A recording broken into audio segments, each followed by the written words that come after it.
Bienvenue dans ce tutoriel sur Word. Nous allons étudier ici comment mettre un texte en plusieurs colonnes. Pour illustrer notre propos, nous prenons les lettres persanes de Montesquieu. Nous sélectionnons le texte que nous voulons reformater. Nous nous rendons dans l'onglet Mise en page et dans le menu Colonnes.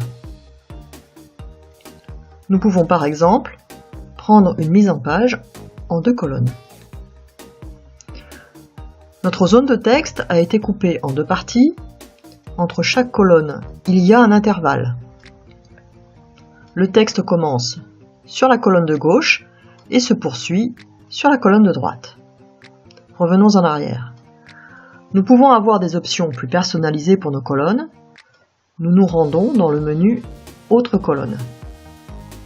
Il nous est possible de choisir ici le nombre de colonnes appliquées.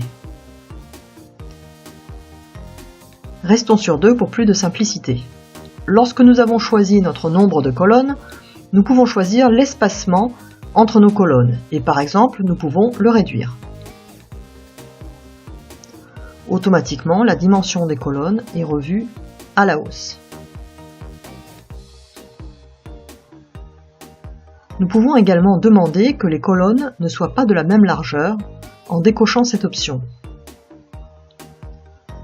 Maintenant, en augmentant la première colonne, je diminue d'autant la dimension de la deuxième.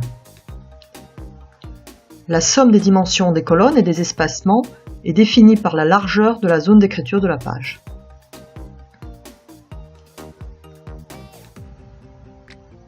Je valide ma demande. Je constate ici que mon intervalle est plus étroit que précédemment et que la colonne de gauche est plus large que celle de droite.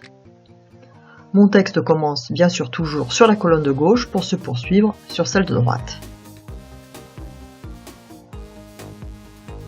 Je peux aller voir ce que Word a fait dans ma page lorsque j'ai demandé des colonnes. Je vais dans l'onglet Accueil et je demande l'affichage des symboles masqués. Je constate que pour gérer mes colonnes, Word a défini une section qui encadre mon texte en colonnes. Pour supprimer très simplement les colonnes, je resélectionne mon texte et je le repasse en une colonne.